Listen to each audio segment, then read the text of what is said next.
கழுகு தன்னுடைய கூட்டை கலைத்து தன்னுடைய குஞ்சுகளை தன்னுடைய ரெக்கையில் வைத்து தூக்கி சுமந்து செல்கிறது போல கர்த்தர் தம்முடைய நித்திய ரெக்கையிலே உங்கள் ஒவ்வொருவரையும் பேர் பேராக குடும்பம் குடும்பமாக சுமந்து தாங்கி வழிநடத்துவாராக. கர்த்தருடைய பிள்ளைகள் சமாதானத்தோடு சந்தோஷத்தோடு இருக்கும்படி ஆண்டவர் கிருபை செய்வாராக. ஒரு பெரிய ஜோதிடர், புகழ்பெற்ற ஒரு ஜோதிடர் ஒரு பெரிய பட்டணத்துக்கு போனார். அந்த பெரிய பட்டணத்திலே அவர் ஒரு விளம்பரம் கொடுத்தார். இந்த பட்டணத்துக்கு நேரிடுகிறவைகளை நான் உங்களுக்கு சொல்ல போகிறேன் என்று அவர் ஒரு விளம்பரம் கொடுத்தார். அந்த டவுன் ஹாலிலே, அந்த நகரத்தின் டவுன் ஹாலிலே பெரிய ஒரு ஹால், ஆயிரக்கணக்கான மக்கள் கூட முடியும். அந்த ஆள் முழுவதும் ஜனங்கள் நிறைந்தார்கள். இப்பட்டணத்திற்கு நேரிடுவது என்ன, அதை கேட்க வேண்டும் என்ற ஒரு ஆவல். அந்த பிரசங்கியார், அந்த ஜோதிடர் மேடையின் மேலே ஏறினார். மக்கள் ஆவலாக காத்திருந்தார்கள். அவர் ஒரு கேள்வி கேட்டார். முதலாவது நான் ஒரு கேள்வி கேட்கிறேன். என்ன கேள்வி? நான் பேசப் போவது எத்தனை பேருக்கு தெரியும், நான் என்ன பேசுகிறேன் என்பது எத்தனை பேருக்கு தெரியும் என்று கேட்டார். அப்பொழுது அவர் பேசப் போவது யாருக்கு தெரியும்? ஒருவருக்கு தெரியாதல்லவா? கையை உயர்த்துங்கள் என்று சொன்னார். ஒருவரும் கையை உயர்த்தவில்லை. உடனே அவர் சொன்னார், நான் பேசப் போவது என்ன என்று உங்களுக்கு தெரியாது, தெரியாத உங்களுக்கு நான் பேசி என்ன பிரயோஜனம் என்று அவர் பிரசங்கத்தை முடித்துக் கொண்டார். ஜனங்கள் ஏமாந்து போனார்கள். சரி, அடுத்த நாள் கூட்டம் கூடினது. ஜனங்கள் அவளோடு காத்திருந்தார்கள். அப்பொழுது அவர்கள் கூட்டத்திலே பேசிக் கொண்டார்கள், இன்னைக்கு அது மாதிரி யாராவது கேள்வி கேட்டா அவர் கேள்வி கேட்பார், ஆனால் எல்லாரும் கையை உயர்த்த வேண்டும் என்று அங்கே பேசிக் கொண்டார்கள். அவர் மேடையில ஏறி இதே கேள்வித்தான் கேட்டார். எத்தனை பேருக்கு நான் பேச போவது தெரியும் என்று கேட்டார். எல்லோரும் கையை உயர்த்தினார்கள், தெரியும் என்று.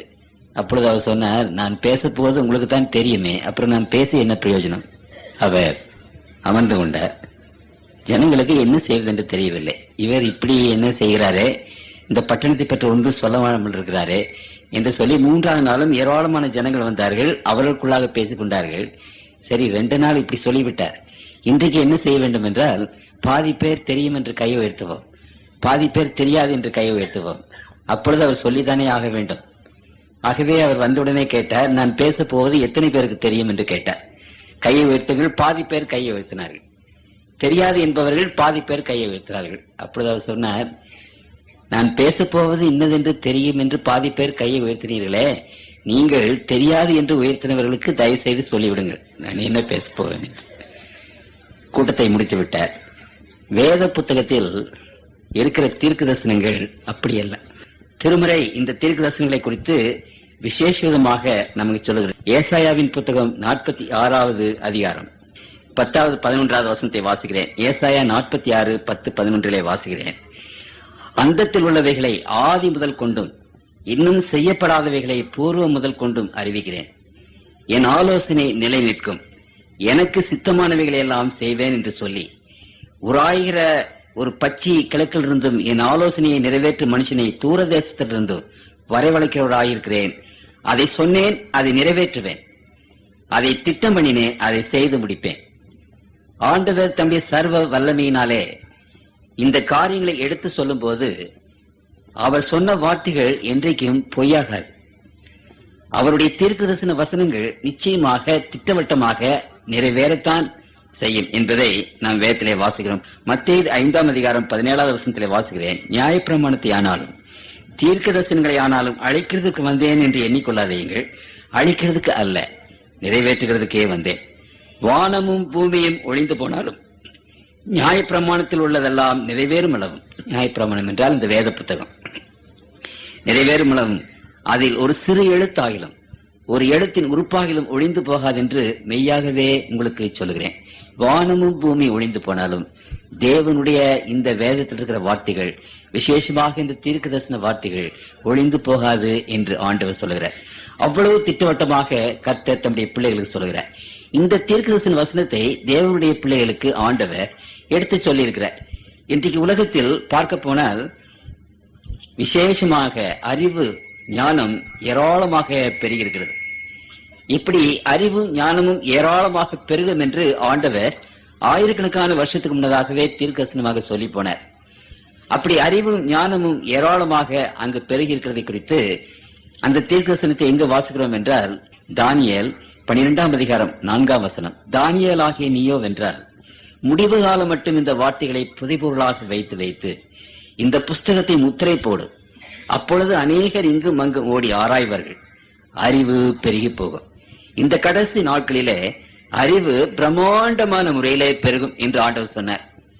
அப்படி இந்த காலத்தில் விஞ்ஞானம் அல்லது பௌதீகம் அல்லது சரித்திரம் அல்லது வானசாஸ்திரம் இப்படிப்பட்ட எல்லா விதமான அறிவுகளும் பெருகி இருக்கிற இந்த காலங்களிலே இவ்வளவு அறிவை வைத்துக் கொண்டும் இந்த தீர்க்க தரிசனங்களை அறிய முடியாத மக்களாக இருக்கிறார்கள். வேத வசனங்களை பற்றி அறிய முடியாத மக்களாக இருக்கிறார்கள். ஆகவே இந்த அறிவு பெருக்கத்தில் ஆண்டவர் விசேஷமான சில காரியங்களை தேவனுடைய பிள்ளைகளுக்கு முன்பாக அங்கு வைத்திருக்கிறார். இந்த வசனங்களை, ஆகவே இந்த விசேஷமான காரியங்களை கர்த்தருடைய பிள்ளைகள் கவனிப்பது மிகவும் நல்லது. வெளி 1:3 வாசிக்கிறேன். இந்த தீர்க்கதரிசன வசனங்களை வாசிக்கிறவனும் கேட்கிறவர்களும் இதில் எழுதியிருக்கிறவைகளை கை கொள்ளுகிறவர்களும் பாக்கியவான்கள், காலம் சமீபமாயிருக்கிறது.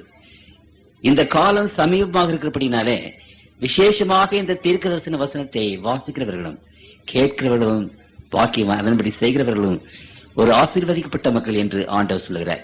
ஆகவே இந்த வசனங்களை நீங்கள் கேட்க வரும்போது கர்த்தருக்குள் பிரியமானவர்களே, ஒரு விசேஷமான ஆசீர்வாதத்தை கர்த்தர் உங்களுக்கு வைத்திருக்கிறார் என்று நிச்சயமாக நம்புங்கள். உலக பிரகாரமான காரியங்களிலே ஈடுபட்டு நமக்கு என்ன ஆசீர்வாதம் இருக்கிறது? ஏதோ நம்முடைய வேலைகளை என்றைக்கும் செய்து கொண்டுதான் இருக்கிறோம். அதை இன்றைக்கு சற்று நேரம் ஒதுக்கி வைத்து விட்டு இந்த வசனங்களை நாம் கேட்க வரும்போது அந்த வசனங்கள் உங்களுக்கு ஒரு பெரிய ஆசீர்வாதத்தை தரும். இது நான் சொல்வதல்ல, ஆண்டவர் சொல்லுகிறார். இந்த வசனத்தை கேட்கிறவனும் இதை வாசிக்கிறவனும் இதைபடி செய்கிறவர்களும் பாக்கியவான்கள் என்று எழுது. காலம் சமீபமாயிருக்கிறது. ஆகவே இந்த பிரம்மாண்டமான அறிவு நிறைந்த இந்த காலங்களிலே கர்த்தருடைய பிள்ளைகளுடைய இந்த வேத வாக்கியங்கள் கர்த்தருடைய பிள்ளைகளுக்கு வெளிப்படுத்தப்பட்டிருக்கிறது. இதை குறித்து வேதத்தில் ஆண்டவர் நமக்கு விசேஷமான முறையில அதை குறித்து சொல்லுகிறார். ஆமோஸ் தீர்க்கதரிசி 3ஆம் அதிகாரம் 7வது வசனத்திலே வாசிக்கிறேன். கர்த்தராகிய ஆண்டவர் தீர்க்கதரிசிகளாகிய தம்முடைய ஊழியக்காரருக்கு தமது ரகசியத்தை வெளிப்படுத்தாமல் ஒரு காரியத்தையும் செய்ய. கர்த்தருடைய பிள்ளைகளுக்கு ஆண்டவர் இந்த காரியங்களை விசேஷமாக வெளிப்படுத்துகிறார். வெளிப்படுத்தாமல் அவர் ஒன்றையும் செய்ய மாட்டார் என்று அங்கு வேதம் நமக்கு அங்கே சொல்லுகிறது. தன்னுடைய பக்தனாகிய ஆபிரகாமுக்கு சோதம் குமாரா பட்டணம் அழிவுறப் போகிறது, அப்படி அழிய போவதற்கு முன்னதாக அந்த தன்னுடைய பக்தனுக்கு ஆண்டவர் அதை குறித்து சொன்னார். ஆதியாகமம் 18ஆம் அதிகாரம் 18வது வசனத்திலே வாசிக்கிறேன். நான் செய்ய போகிறதை ஆபிரகாமுக்கு மறைப்பேனா? கர்த்தர் ஆபிரகாமுக்கு சொன்னதை நிறைவேற்றும்படியாய். அப்படியானால் கர்த்தருக்குள் பிரியமானவர்களே, நான் செய்ய போகிறதை ஆபிரகாமுக்கு நான் மறைக்க முடியுமா? அவன் என்னுடைய ஊழியக்காரன் அல்லவா, என்னுடைய மகன் அல்லவா? தம்முடைய பிள்ளைகளுக்கு ஆண்டவர் இனிமேல் உலகத்தில் நடக்கப் போகிறதை பற்றி தெளிவாக சொல்லியிருக்கிறார். ஆகவே கர்த்தருடைய பிள்ளைகளாகிய இந்த வேதத்தை படிக்கிற பிள்ளைகள் அவர்கள் எப்படிப்பட்ட பிள்ளைகள் என்றால், எபேசியர் 5:8, முற்காலத்தில் நீங்கள் அந்தகாரமாயிருந்தீர்கள், இப்பொழுதோ கர்த்தருக்குள் வெளிச்சமாயிருக்கிறீர்கள், வெளிச்சத்தின் பிள்ளைகளாய் நடந்து கொள்ளுங்கள். அப்படியானால் தேவனுடைய பிள்ளைகளை ஆண்டவர் வெளிச்சத்தின் பிள்ளைகள் என்று சொல்லுகிறார். இனிமேல் வரப்போகிறது என்ன என்பதை குறித்து இருளிலே நடக்கிறவர்கள் நடக்கிற விதமாக, அப்படியே தடவி நடக்கிற விதமாக நடவாமல், இனிமேல் என்ன நடக்கும் என்பதை நன்றாக அறிந்து தெரிந்தவர்களாக நாம் நடந்து செல்ல வெளிச்சத்தின் பிள்ளைகள் என்று ஆண்டவர் சொல்லுகிறார். அப்படியானால் கர்த்தருக்குள் பிரியமானவர்களே, நீங்களும் நானும் இந்த வெளிச்சத்தின் பிள்ளைகளாக இருக்க வேண்டும் என்று சொன்னார் இந்த வேத வசனங்களை கவனிக்க, இந்த தீர்க்கதரிசன வசனங்களை கேட்க, இனி உலகத்தில் நடக்கப் போகிற காரியங்களை பற்றி நாம் ஆண்டவர் சொல்லும் போது அதை கவனிக்கத்தக்கதாக வாருங்கள். இந்த அறிவு ஒரு விசேஷமான அறிவு. இந்த அறிவை பற்றி வேறெங்கும் நீங்கள் அதை கேட்க முடியாது. என்ன வேலையில் இருந்தாலும் ஜோலியில் இருந்தாலும் சிறிது நேரம் அவைகளை ஒத்தி வைத்து விட்டு நீங்கள் இந்த காரியங்களை கேட்க வருவீர்களானால் நிச்சயமாகவே நீங்கள் வெளிச்சம் உள்ள பிள்ளைகளாக, வெளிச்சத்தின் பிள்ளைகளாக இருப்பீர்கள் என்று ஆண்டவர் விசேஷமாக தம்முடைய பிள்ளைகளுக்கு அங்கு சொல்லுகிறார். இந்த வேத வாக்கியங்களை குறித்து கர்த்தருக்குள் பிரியமானவர்களே, விசேஷமாக நாம் அறிந்து கொள்வதற்கு முன்னதாக நாம் தலைவணங்கி பிரார்த்தனை செய்வோம். உலகத்தில் இனிமேல் வரப்போகிறது என்ன என்பதை குறித்து ஆண்டவர் ஒரு சில முக்கியமான காரியங்களை இன்றைக்கு உங்கள் மத்தியிலே பேசவிருக்கிறார். ஆண்டவராகிய கர்த்தர் உங்கள் மத்தியிலே பேசட்டும் என்று நான் ஜெபிக்கிறேன். ஜெபம் செய்வோம். எங்களை நேசிக்கிற அன்புள்ள தகப்பனே, உங்களுடைய பிள்ளைகள் உங்களுடைய வசனத்துக்காக காத்திருக்கிறோம். இந்த வசனத்தை எடுக்கவாவது, இந்த வசனத்தை பற்றி சொல்லவாவது எனக்கு அருகதை இல்லை என்று உம்முடைய சன்னிதானத்திலே நான் அறிக்கையிடுகிறேன். கர்த்தருடைய ஆவியானவர் பேசட்டும். நீர் உம்முடைய பிள்ளைகளோடு வந்து பேசும் ஆண்டவரே. உம்முடைய சத்தத்தை உம்முடைய பிள்ளைகள் இந்த நேரத்திலே கேட்டு வரப்போகிற காரியங்களை அறிந்த பிள்ளைகளாக நாங்கள் வெளிச்சத்தின் பிள்ளைகளாக இருக்க நீர் கிருபை செய்ய வேண்டும் என்று ஆண்டவர் இயேசுவின் நாமத்தில் வேண்டிக் கொள்கிறோம். ஜெபங்கேளும் பரமபிதாவே, ஆமென். இந்த உலகத்தின் கடைசி காலத்தை பற்றி ஆண்டவர் அநேக இடங்களிலே பேசியிருக்கிறார். இந்த பேசும்போது ஆண்டவர் சொன்ன ஒரு காரியத்தை உங்கள் மத்தியிலே நான் வைக்க விரும்புகிறேன். லூக்கா 21 அதிகாரம் 20வது வசனத்திலே அதை குறித்து நான் வாசிக்கிறேன். எருசலேம் சேனைகளால் சூழப்பட்டு இருப்பதை நீங்கள் காணும் போது அதன் அழிவு சமீபமாயிற்று என்று அறியுங்கள். எருசலேம் சேனைகளால் சூழப்பட்டிருப்பதை நீங்கள் காணும் போது அதனுடைய அழிவு சமீபமாக இருக்கிறது என்பதை நீங்கள் அறிந்து கொள்ளுங்கள். ஆண்டவர் ஒலிவ மலையிலே உட்கார்ந்த போது சீஷர்கள் அவரிடத்திலே வந்து இந்த கடைசி காலத்தை பற்றின ஒரு காரியத்தை குறித்து அவர்கள் கேட்டார்கள். அப்பொழுது அவர்கள் அந்த யூதர்கள் சீஷர்கள் என்ன நினைத்தார்கள் என்றால், அங்கு எருசலேம் ஒரு தேவாலயம் இருக்கிறது. அந்த தேவாலயம் மிக அழகாக கட்டப்பட்டிருந்தது. அந்த தேவாலயத்தை சுற்றி ஆண்டவர் காட்டினார்கள். அப்பொழுது ஆண்டவர் சொன்னார், இந்த தேவாலயத்தின் கட்டடங்களை நீங்கள் பார்க்கிறீர்களே, இந்த கட்டடத்தை பார்க்கும்போது ஒரு கல்லின் மேல் ஒரு கல் இராதபடி இந்த ஆலயம் இடிக்கப்பட்டு போகும் என்று ஆண்டவர் சொன்னார். அதை கேட்டவுடனே சீஷர்களுக்கு ஒரு பயம் உண்டாயிற்று. அவர்கள் என்ன நினைத்தார்கள் என்றால், எருசலேம் பட்டணம் விசேஷமாக இந்த தேவாலயம் அழியுமானால் உலகமே அழிந்துவிடும் என்று அவர்கள் நம்பினார்கள். ஆகவே ஆண்டவரிடத்திலே வந்து ஒரு கேள்வி கேட்டார்கள். மத்தேயு 24 அதிகாரத்திலே நான் வாசிக்கிறேன். இயேசு 24:1 தேவாலயத்தை விட்டு புறப்பட்டு போகையில் அவருடைய சீஷர்கள் தேவாலயத்தின் கட்டடங்களை அவர் காண்பிக்க அவரிடத்தில் வந்தார்கள். இயேசு அவர்களை நோக்கி, இவைகளை எல்லாம் பார்க்கிறீர்களே, இவ்விடத்தில் ஒரு கல்லின் மேல் ஒரு கல்லிராதபடி எல்லாம் இடிக்கப்பட்டு போகும் என்று மெய்யாகவே உங்களுக்கு சொல்லுகிறேன் என்றார். பின்பு அவர் ஒலிமலை மேல் உட்கார்ந்திருக்கையில் சீஷர்கள் அவரிடத்தில் தனித்து வந்து, இவைகள் எப்பொழுது சம்பவிக்கும்? உம்முடைய வருகைக்கும் உலகத்தின் முடிவுக்கும் அடையாளம் என்ன எங்களுக்கு சொல்ல வேண்டும் என்றார்கள். அப்படியானால் இந்த உலகத்தினுடைய முடிவு, ஆண்டவருடைய வருகை, இதற்கு அடையாளம் என்ன? அந்த உலகத்தினுடைய முடிவின் அடையாளத்தையும் எருசலேமினுடைய அழிவின் அடையாளத்தையும் ஆண்டவர் ஒன்றாக சொன்னார், ஒருமித்து சொன்னார். அந்த எருசலேம் முடிவினுடைய அடையாளத்தை பற்றி பேசும்போது ஆண்டவர் சொன்னார், எருசலேம் சேனைகளால் சூழப்பட்டிருப்பதை நீங்கள் பார்க்கும்போது அதனுடைய அழிவு சமீபமாயிற்று என்று அறியுங்கள் என்று சொன்னார். இந்த வார்த்தை சொல்லி 30 ஆண்டுகளுக்கு அப்புறம் டைட்டஸ் என்ற ரோம சேனை தலைவன், அந்த எம்பரருடைய மகன், ஒரு பெரிய சேனையோடு வந்து எருசலேம் நகரை முற்றுகை போட்டான். கிறிஸ்துவுக்கு பின்பு 70வது ஆண்டு. அந்த முற்றுகை பெரிய சேனை. எருசலேம் நகரம் அடைக்கப்பட்டது, கதவுகள் மூடப்பட்டன. அந்த பெரிய சேனை அங்கே முற்றுகை போட்டிருந்தது. யாரும் வெளியிலே போகக்கூடாது, வரக்கூடாது. அப்பொழுது ஆண்டவர் அவர்களுக்கு சொல்லியிருந்தார், இந்த எருசலேம் பட்டணம் முற்றுகை போடும் போது, இங்கே நான் வாசிக்கிறேன், அப்பொழுது யூதாயில் இருக்கிறவர்கள் மலைகளுக்கு ஓடி போகவும், எருசலேமில் இருக்கிறவர்கள் வெளியே புறப்படவும், நாட்டுப்புறங்கள் இருக்கிறவர் நகரத்தில் பிரவேசியாமல் இருக்க கடவர்கள் எல்லாம் வெளியே ஓடி போங்கன்னு சொன்னார். அப்பொழுது தேவனுடைய பிள்ளைகள் சீஷர்கள் எருசலேம் சேனைகளால் சூழப்பட்டிருக்கும் போது ஓடி போங்கள் என்று சொன்னாரே, அந்த அழிவுக்கு உட்படாமல் ஓடி போங்கள் என்று சொன்னாரே, எப்படி ஓடி போவது? சேனைகள் சுற்றி இருக்கிறதே என்று யோசித்தார்கள். 3 நாட்கள் கழித்து திடீரென்று அந்த சேனை இன்னொரு இடத்திற்கு புறப்பட்டு போய்விட்டது, இன்னொரு கலகத்தை அடக்குவதற்காக. அப்பொழுது இந்த வேதத்தை விசுவாசித்த பிள்ளைகள் தருணம் இதுதான் என்று சொல்லி தங்களுடைய உடைமைகளை எடுத்துக்கொண்டு வேகமாக அந்த நகரத்தை விட்டு வெளியேறினார்கள். அதிக தூரம் அவர்களால் செல்ல முடியவில்லை. 8 மைலுக்கு அந்த பக்கம் பெல்லா என்ற ஒரு சிறு பட்டணம். அந்த பட்டணத்திற்கு அவர்கள் போய் சேர்ந்த போது முற்றுகை விட்டு நீங்கின அந்த படை திரும்ப வந்து எருசலேமை சூழ்ந்து கொண்டது. ஒரு நாள் அளவுதான் அவர்களுக்கு நேரம் கிடைத்தது. அந்த நேரத்தில் அவர்கள் என்ன செய்தார்கள் என்றால், அந்த நகரத்தை விட்டு ஓடி போனார்கள். அந்த முற்றுகையினுடைய விளைவு என்ன? 60 லட்சம் யூதர்கள் மரித்து போனார்கள். 60 லட்சம் யூதர்கள் கொல்லப்பட்டார்கள். அந்த பட்டணமானது முழுவதும் இடிக்கப்பட்டது. அந்த தேவாலயமானது ஒரு கல்லின் மேல் ஒரு கல் இல்லாதபடி இடிக்கப்பட்டு போயிற்று. ஆனால் அந்த 60 லட்சம் யூதர்கள் இருந்தார்களே, அதுல இந்த வேதத்தை விசுவாசித்தவர்கள், ஆண்டவருடைய சொல்லை விசுவாசித்தவர்கள் ஒருவராவது சாகவில்லை. எல்லோரும் தப்பி அந்த பெல்லா என்ற நகரத்துக்கு போனார்கள். அந்த நகரத்தை நான் போய் பார்க்கும்படி ஆண்டவர் எனக்கு ஒரு கிருபை கொடுத்தார். அப்படியானால் கர்த்தருக்குள் பிரியமானவர்களே, இந்த உலகத்தின் அழிவு சீக்கிரம் வரப்போகிறது. அப்படியானால் வரப்போகிற அழிவுக்கு நாம் தப்ப வேண்டும் என்றால் ஆண்டவர் இந்த வேத வசனங்களிலே சொல்லியிருக்கிற விசேஷமாக இந்த தீர்க்க வசனங்களை நாம் விசுவாசிக்கிறவர்களாக நாம் இருக்க வேண்டும் என்று வேதம் நமக்கு அங்கு வெகு திட்டவட்டமாக சொல்லுகிறது. ஏசாயா 21 அதிகாரம் 11வது வசனத்தை வாசிக்கிறேன். ஏசாயா 21:11. தூமாவின் பாரம் சேயீரிலிருந்து என்னை நோக்கி, ஜாமக்காரனே இரவு எவ்வளவு சென்றது என்று கூப்பிட்டு கேட்க. ஜாமக்காரர் வாட்ச்மேன், நைட் வாட்ச்மேன், இரவு எவ்வளவு சென்றது என்று கூப்பிட்டு கேட்க, அதற்கு ஜாமக்காரன், விடிய காலம் வருகிறது, ராக்காலமும் வருகிறது, நீங்கள் கேட்க மனதானால் திரும்பி வந்து கேளுங்கள் என்று சொல்லுகிறார். அப்படியானால் இன்றைக்கு கர்த்தருடைய பிள்ளைகள் மத்தியில, இந்த உலகத்தின் பிள்ளைகள் மத்தியில இருக்கிற ஒரு கேள்வி என்னவென்றால், எப்பொழுது இரவு எவ்வளவு நேரம் சென்றது, இன்னும் விடுவதற்கு இன்னும் எவ்வளவு நேரம் இருக்கிறது என்ற ஒரு கேள்வி.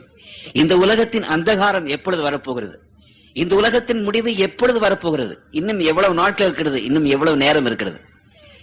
ஆண்டவர் இந்த உலகத்தில் வந்து தம்முடைய ராஜ்யத்தை ஸ்தாபிக்க போகிற அந்த காலம், விடிய காலம் எப்பொழுது வருகிறது? கர்த்தருக்குள் பிரியமானவர்களே, அப்படியானால் தேவனுடைய பிள்ளைகளுக்கு இந்த காரியத்தை குறித்து ஆண்டவர் வெகு விளக்கமாக வேதத்திலே நமக்கு பதில் சொல்லுகிறார்.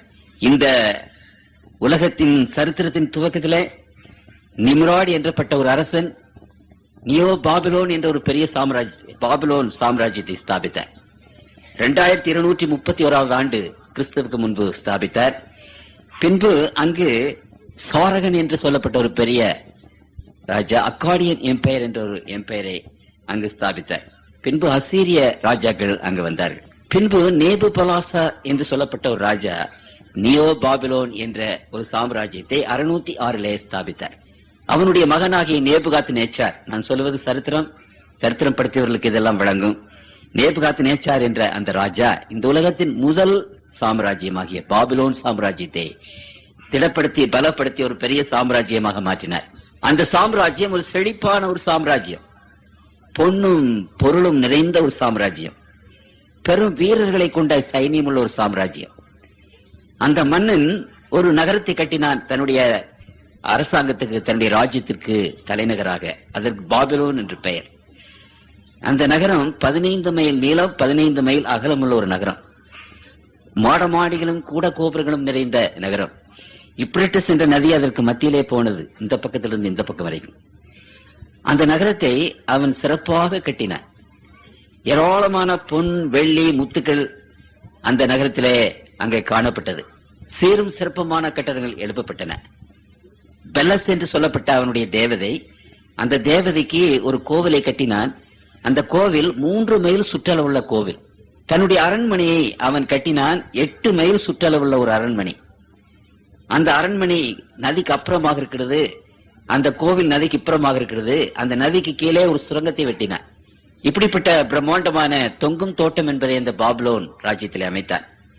இப்படிப்பட்ட பிரபலமான அந்த அரசன் தன்னுடைய ராஜ்யத்தை ஸ்தாபித்த பிற்பாடு அவனுடைய உள்ளத்திலே ஒரு கேள்வி எழும்பிற்று. ஒரு நாள் அந்த பாபிலோனை சுற்றி பார்த்து, இவ்வளவு மகா பெரிய பாபிலோன், மகா பெரிய சாம்ராஜ்யம், இந்த சாம்ராஜ்யம் என்றென்றைக்கும் நிலை நிற்குமா? தான் போன பிற்பாடு தன்னுடைய பிள்ளைகள் இதை அரசாள்வார்களா? எவ்வளவு காலம் அரசாள்வார்கள்? இந்த பாபிலோன் சாம்ராஜ்யம் என்றென்றைக்கும் நிலை நிற்குமா என்ற ஒரு கேள்வி அவனுடைய உள்ளத்திலே எழும்பினது. இன்றைக்கு கர்த்தருக்குள் பிரியமானவர்களே, இப்படிப்பட்ட கேள்வி உலகத்தின் மக்கள் எல்லோருக்கும் எழும்புகிறது. தான் எவ்வளவு காலம் இருக்க போகிறோம், பிள்ளைகள் எப்படி இருக்க போகிறார்கள் என்று இப்படிப்பட்ட காரியங்கள். இது உலகத்தினுடைய ஒரு முக்கியமான ஒரு கேள்வியாக இருப்பதனாலே பரலோகத்தின் தேவன் அந்த நேபுகாத் நேச்சாருக்கு ஒரு விடை அளித்தார். அந்த விடை எப்படி வந்தது என்றால், தானியேல் 2 அதிகாரம், உலகத்தில் இனி நடக்கப் போவது என்ன என்பதை ஆண்டவர் அந்த நேபுகாத் நேச்சாருக்கு ஒரு சொப்பனத்தின் மூலமாக தெரியப்படுத்தினார். இரவு எவ்வளவு நேரம் ஆகிவிட்டது, விடிய காலம் எப்பொழுது வருகிறது என்று சாமக்காரனை நோக்கி கூப்பிட்டார்களே, அப்படிப்பட்ட ஒரு கேள்வியை நேபுகாத் நேச்சார் கேட்டபோது ஆண்டவர் ஒரு சொப்பனத்தின் மூலமாக அவருக்கு பதில் சொன்னார். அவைகள் எல்லாவற்றையும் படிப்பதற்கு எனக்கு நேரம் இல்லை. அந்த அரசன் ஒரு சொப்பனத்தை கண்டார். அந்த சொப்பனம் பயங்கரமாக இருந்தது. அவனுடைய உள்ளத்திலே அது ஆழமாக பதிந்தது. திடீரென்று அந்த சொப்பனம் அவனுக்கு மறந்து போய்விட்டது. ஆழமாக பதிந்தது, மனதிலே பயங்கரமாக இருக்கிறது. சொப்பனம் மறந்து போய்விட்டது. கடவுள் செய்த ஒரு வேலை அது. அதிகாலையிலே ஞானிகள், ஜோசியர்கள், கல்தையர்கள், இப்படிப்பட்டவர்கள், மந்திரவாதிகள் எல்லோரையும் கூப்பிட்டு அந்த சொப்பனம் எனக்கு மறந்து விட்டது, அதை சொல்லுங்கள், அதனுடைய அர்த்தத்தை சொல்லுங்கள் என்று கேட்டான். அப்பொழுது அவர்களால் அதை சொல்ல முடியவில்லை. அவர்கள் மறைபொருள்களை சொல்லுகிறவர்கள், சொப்பனங்களை அறிவிக்கிறவர்கள் என்று இவ்வளவு காலம் அவர்கள் சொல்லி வந்தார்கள். இன்றைய கூட அப்படித்தானே மறைபொருள்களை சொல்லுகிறோம், சொப்பனங்களை அறிவிக்கிறோம் என்று சொல்லுகிறோம். ஆனால் உண்மையானபடி கர்த்தருக்குள் பிரியமானவர்களே, தானியேல் 2:11 ராஜா கேட்கிற காரியம் மிகவும் அருமையானது. மாம்சமாயிருக்கிறவர்களோட வாசம் பண்ணாத தேவர்களே ஒழிய ராஜ சமூகத்தில் அதை அறிவிக்கத்தக்கவன் ஒருவரும் இல்லை என்றார்கள். அப்படியானால் இறைவனிடத்திலிருந்து வந்த அந்த சொப்பனம், இப்படிப்பட்ட காரியங்கள் மனிதர்களால் அறிவிக்க முடியாது. மாம்சத்தில் வாசம் பண்ணாத தேவர்களே அதை அறிவிப்பார்கள். உங்களுக்கு நன்றாக தெரிந்து கொள்ள வேண்டிய ஒரு காரியம் என்னவென்றால், இந்த பிசாசனுடைய தூதர்கள் நம்முடைய மாம்சத்திலே வாசம் பண்ணுகிறது, நம்முடைய உடம்பிலே வாசம் பண்ணி நம்முடைய கை காலை முடக்கி போடுகிறது, நமக்கு எத்தனையோ விதமான வியாதிகளை கொண்டு வருகிறது, நம்முடைய உடம்பிலே வாசம் பண்ணுகின்றன. ஆனால் மாம்சத்தில் வாசம் பண்ணாத தேவ ஆவிகள் தான் இவைகளை சொல்ல முடியும் என்று அங்கே அவர்கள் சொல்லுகிறார்கள். ஆகவே ராஜாவுக்கு கோபம் வந்து விட்டது. இவ்வளவு காலமாக மறைபொருளை சொல்லுகிறேன், சொப்பனத்தை சொல்லுகிறேன் என்றெல்லாம் சொல்லி ஏமாற்றி என்னிடத்திலிருந்து பெரிய வெகுமதிகளை வாங்கி கொண்டீர்களே, அந்த பாபிலோன் ராஜ்யத்தில் விசேஷமான அந்தஸ்து, விசேஷமான மரியாதையும் விசேஷமான பரிசுகளும் இப்படிப்பட்டவர்கள் கொடுக்கப்பட்டு வந்தன. இந்த மந்திரம், இந்த ஆருடம், இந்த ஜோதிடம், இந்த குறி சொல்லுதல், இப்படிப்பட்டவைகளுக்கு உற்பத்தி ஸ்தானமே அந்த பாபிலோன் தான். ஆகவே அரசனுக்கு கோபம் வந்து அவர்கள் எல்லோரையும் சிறைச்சேதம் பண்ணும்படி கட்டளையிட்டார். ஞானிகள் எல்லோரையும் கூப்பிட்டு, அங்கு எபிரேய வாலிபர்களிலே தானியேல், ஷாத்ராக், மேஷாக், ஆபேத்நேகோ என்ற 4 பேர் அங்கே இருந்தார்கள். இந்த 4 பேரும் ஞானிகளாக கருதப்பட்டார்கள். ஆகவே எல்லோரையும் கூட்டி அவர்கள் சிறைச்சேதம் பண்ணும் போது இந்த 4 பேரையும் கூட்டிக் கொண்டு போனார்கள் சிறைச்சேதம் செய்வதற்கு. அப்பொழுது தானியேல் ராஜாவினிடத்தில் வந்து, இந்த சொப்பனத்தை சொல்லுவதற்கு எனக்கு 3 நாள் அவகாசம் வேண்டும் என்று கேட்டு அந்த அவகாசத்தை வாங்கி கொண்டு போய் தன்னுடைய நண்பர்களோடு ஜெபித்தார். அப்படி நண்பர்களோடு அங்கே ஜெபித்த போது 19வது வசனத்திலே வாசிக்கிறேன், பின்பு ராக்காலத்திலே தரிசனத்தில் தானியேலுக்கு மறைபொருள் வெளிப்படுத்தப்பட்டது. அப்பொழுது தானியேல் பரலோகத்தின் தேவனை ஸ்தோத்தரித்தான். தானியேலுக்கு அந்த சொப்பனம் வெளிப்படுத்தப்பட்டது. இந்த சொப்பனத்தை கர்த்தருக்குள் பிரியமானவர்களே 5 வசனங்களிலே அந்த சொப்பனத்தை ஆண்டவர் அங்கே எழுதியிருக்கிறார். 31வது வசனத்திலே வாசிக்கிறோம் 2:31. ராஜாவே, நீர் ஒரு பெரிய சிலையை கண்டீர். அந்த பெரிய சிலை மிகுந்த பிரகாசம் உள்ளதாயிருந்தது. அது உமக்கு எதிரே நின்றது. அதன் ரூபம் பயங்கரமாயிருந்தது. அந்த சிலையின் தன்னை பசும்பொன்னும், அதன் மார்பும் அதன் புயங்களும் வெள்ளியும், அதன் வயிறும் அதன் தொடையும் வெண்கலமும், அதன் கால்கள் இரும்பும், அதன் பாதங்கள் பாதி இரும்பும் பாதி களிமண்ணுமாயிருந்தது. நீர் பார்த்து கொண்டிருக்கும் போதே கைகளால் பெயர்க்கப்படாத ஒரு கல் பெயர்ந்து உருண்டு வந்து அது அந்த சிலையை இரும்பும் களிமண்ணும் ஆகிய அதன் பாதங்களிலே மோதி அவைகளை நொறுக்கப்பட்டது. அப்பொழுது அந்த இரும்பும் களிமண்ணும் வெண்கலமும் வெள்ளியும் பொன்னும் ஏகமாய் நொறுங்குண்டு கோடை காலத்தில் போரடிக்கிற களத்திலிருந்து பறந்து போகிற பதரை போலாயிற்று. அவைகளுக்கு ஒரு இடமும் கிடையாதபடி காற்று அவைகளை அடித்துக் கொண்டு போயிற்று. சிலையை மோதின கல்லோவென்றால் ஒரு பெரிய பர்வதமாகி பூமியெல்லாம் நிரப்பிற்று. சொப்பனம் இதுதான். அதன் அர்த்தத்தை ராஜ சமூகத்தில் தெரிவிப்போம். அப்படியானால் இங்கே நீங்கள் பார்க்கிற படம் ஒரு பெரிய சிலை. இந்த சிலையை அந்த அரசன் தன்னுடைய சொப்பனத்திலே கண்டான். அப்படியானால் இந்த சிலையின் மூலமாக இனிமேல் வரப்போகிற காரியங்களை குறித்து ஆண்டவர் அந்த நேபுகாத்நேச்சாருக்கும் அந்த சொப்பனத்தின் மூலமாக உலகத்தின் மக்களாகி நமக்கும் அதை தெரியப்படுத்தியிருக்கிறார். இந்த பெரிய சிலை, அந்த சிலையினுடைய தலை பாருங்கள், பொன். அதனுடைய மார்பும் புயங்களும் வெள்ளியனால் ஆகப்பட்டது. அதனுடைய வயிறும் தொடையும் வெண்கலத்தினால் ஆனது. அதனுடைய கால்கள் இரும்பு. அதனுடைய பாதங்களை கவனித்த போது அது பாதி இரும்பும் பாதி களிமண்ணும். இந்த சிலை பயங்கரமாக இருந்தது, பிரகாசமாக இருந்தது. அந்த பாபிலோன் அரசன் சிலை வணக்கம் உள்ளவன். ஆகவே சிலையை கண்டபோது அவன் பயந்து, அவன் நடுங்கி அதற்கு மரியாதை கொடுத்தான், மதிப்பு கொடுத்தான், வணங்கினான்.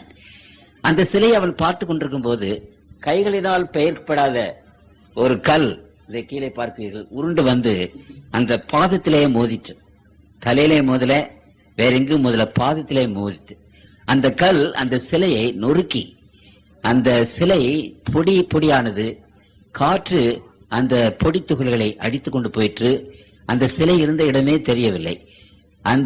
அதை நொறுக்கின அந்த கல்லோவென்றால் அது பெரிய ஒரு கல்லாகி பூமியெல்லாம் நிரப்பிட்டு. இதுதான் சொப்பனம். அப்படியானால் அதன் அர்த்தத்தையும் அங்கே சொல்லும்படியாக அங்கு ஆண்டவர் தானியேலுக்கு அங்கே சொல்லுகிற 37வது வசனம், ராஜாவே, நீ ராஜாதி ராஜாவா இருக்கிறீர், பரலோகத்தின் தேவன் உமக்கு ராஜரீகத்தையும் பராக்கிரமத்தையும் வல்லமையும் மகமையும் அருளினார். சகல இடங்களிலும் உள்ள மனுப்புத்தரையும் வெளியின் மிருகங்களையும் ஆகாயத்து பறவைகளையும் அவர் உமது கையில் ஒப்பு கொடுத்து உண்மை அவைகளெல்லாம் ஆளும்படி செய்தார். பொன்னான அந்த தலை நீரே. அப்படியானால் அந்த சொப்பனத்தின் அர்த்தத்தை தானியேல் தீர்க்கதரிசி சொல்லும் போது அங்கு விசேஷமாக நாம் என்ன பார்க்கிறோம் என்றால், பொன்னான அந்த தலை நீரே. அதற்கு பிறகு உமக்கு கீழ்த்தரமான வேறொரு ராஜ்யம் தோன்றும். பார்த்தீங்களா, முதல் ராஜ்யம், இந்த தலை என்பது நீரே என்றால் பாபிலோன் சாம்ராஜ்யத்தை குறிக்கிறது. அந்த பாபிலோன் சாம்ராஜ்யம் என்றென்றைக்கும் அரசாலுமா? அதுதானே கேள்வி. ஆளாது. உமக்கு பிறகு, அந்த ராஜ்யத்துக்கு பிறகு உமக்கு கீழ்த்தரமான வேறொரு ராஜ்யம் தோன்றும். 2வது ராஜ்யம். சரி, அந்த 2வது ராஜ்யமாக அந்த வெள்ளி 2வது ராஜ்யம், தங்கத்திற்கு வெள்ளி எப்படி கீழ்த்தரமானதோ அதே போல 2வது ராஜ்யம் கீழ்த்தரமானது. பின்பு பூமியெல்லாம் ஆண்டு கொள்ளும் வெண்கலமான 3ஆம் ராஜ்யம் அனுப்பும். 3வது ராஜ்யம் அந்த வெண்கலமான ராஜ்யம், அது பூமியெல்லாம் ஆண்டு கொள்ளும். அது 3வது ராஜ்யம். சரி, அதோட முடிந்து விட்டதா? இல்ல. 4வது ராஜ்யம் இரும்பை போல உரமாயிருக்கும். அந்த இரும்பு இருக்கிறத அந்த மாதிரி உரமாயிருக்கும் என்று அவர் சொன்னார். சரி, 4வது ராஜ்யம். அப்புறம் 41 பாதங்களும் கால் விரலும் பாதி குயமனும் களிமண்ணும் பாதி இரும்புமாயிருக்கும், நீர் கண்டீரே. அதே போலவே அந்த ராஜ்யம் பாதி வலுவுள்ளதாக இருக்கும், பாதி அங்கு வீக்காக இருக்கும். அந்த ராஜாக்களின் நாட்களிலே பரலோகத்தின் தேவன் என்றென்றைக்கும் அழியாத ஒரு ராஜ்யத்தை எழும்பு பண்ணுவார். அப்படி என்றால் இந்த சிறையில ஆண்டவர் சொல்லுகிறது என்னவென்றால், இந்த உலகத்தில் 4 சாம்ராஜ்யங்கள் தோன்றும். 4வது சாம்ராஜ்யம் பிரிக்கப்படும். அந்த 4வது சாம்ராஜ்யம் பிரிக்கப்பட்டு சில ராஜ்யங்கள் வலுவுள்ள ராஜ்யங்களாக இருக்கும், சில ராஜ்யங்கள் பலவீனமான ராஜ்யங்களாக இருக்கும். அந்த ராஜ்யங்களை அவர்கள் ஒன்றோடு ஒன்று ஒட்டி கொள்ளாது, ஒரு ராஜ்யத்தோடு இன்னொரு ராஜ்யம் சேராது. இப்படி இந்த ராஜாக்கள், இந்த பிரிந்து போன ராஜ்யங்கள் ஆண்டு கொள்ளும் போது 5வது சாம்ராஜ்யம் பரலோகத்தின் தேவன் ஏற்படுத்துகிற சாம்ராஜ்யம். அவர் தன்னுடைய ராஜ்யத்தை இந்த உலகத்திலே ஸ்தாபிப்பார். இதுதான் அந்த சொப்பனத்தினுடைய அந்த பொருள். அந்த சொப்பனத்தை அவர் சொல்லி முடித்த போது 45வது வசனத்தை வாசிக்கிறேன். இனிமேல் சம்பவிக்க போகிறதை மகாதேவன் ராஜாவுக்கு தெரிவித்திருக்கிறார். சொப்பனமானது நிச்சயம், அதன் அர்த்தம் சத்தியம் என்றார். அப்படியானால் இந்த சொப்பனம் எவ்வளவு நிச்சயம், சத்தியம் என்று வேதம் சொல்கிறது. நிச்சயமாக ஆண்டவர் சொன்ன வார்த்தைகள் மாறாது, அது கீழே விழுந்து போகாது. அந்த சொப்பனம் நிச்சயம், அதன் அர்த்தம் சத்தியம் என்று அங்கே முடிகிறது. அப்படியானால் கர்த்தருக்குள் பிரியமானவர்களே, இந்த சொப்பனத்தை குறித்து நாம் பார்ப்போம். அநேக சமயங்களிலே இந்த வேதத்தினுடைய விளக்கங்கள் சரித்திரங்களிலே காணப்படுகின்றன. ஆகவே சரித்திரத்தை நாம் வாசிக்கும் போது இந்த முதலாவதாக ராஜ்யத்தை ஆண்டவர் பொன்னான ராஜ்யம், அது பாபிலோன், நீரே என்று சொன்னது ஆண்டவரே அதை துவக்கத்தை சொல்லிவிட்டார். முதலாவது அந்த தலை, பொன்னான தலை எதை குறிக்கிறது என்றால், அந்த தலை என்ன செய்கிறது? பாபிலோன் சாம்ராஜ்யத்தை குறிக்கிறது. இந்த சொப்பனத்தை ஆண்டவர் கொடுத்த போது இந்த ராஜ்யங்களை குறிக்கும்படி ஒரு சிலையை தெரிந்து கொண்டார். அந்த சிலை பொதுவாக அந்த காலங்களிலே வணக்கத்துக்குரியது, சிலையை வணங்கினார்கள். ஆகவே இதனுடைய பொருள் என்னவென்றால், இன்றைக்கும் அன்றைக்கும் கூட அதிகாரங்களை, ராஜ்யங்களை, அரசாட்சிகளை மக்கள் வணங்குகிறவர்களாக இருக்கிறார்கள். அதாவது ஆள வேண்டும் என்ற ஒரு எண்ணம், அரசனாக வேண்டும் என்ற எண்ணம், உயர்ந்த பதவியிலே இருக்க வேண்டும் என்ற எண்ணம், பெரிய பாலிட்டிஷியனாக, அரசியல்வாதிகளாக இருக்க வேண்டும் என்ற எண்ணம், அந்த எண்ணம் இன்றைக்கு மக்கள் மத்தியிலே வணக்கத்துக்குரியதாக இருக்கிறது. மக்கள் அதை அதிகமாக விரும்பி தேடுகிறார்கள். தங்களுடைய நோக்கமெல்லாம் என்ன? எப்படியாவது அரசியலே புகுந்து பெரியவர்களாகிவிட வேண்டும் என்பது. ஆகவே அரசியலே புக வேண்டும், அரசர்களாக வேண்டும், அதிகாரிகளாக வேண்டும், பெரிய இடத்தை பிடிக்க வேண்டும் என்பது அன்றைக்கு போலவே இன்றைக்கும் ஒரு வணக்கத்துக்குரிய ஒரு காரியமாக இருக்கிறது. அதற்காக மனிதர்கள் படாத பாடுபடுகிறார்கள். தங்களுடைய வாழ்நாட்களை, தங்களுடைய பணத்தை, தங்களுடைய தாளந்துகளை, தங்களுடைய நேரத்தை அதிகமாக செலவழித்து விடுகிறார்கள்.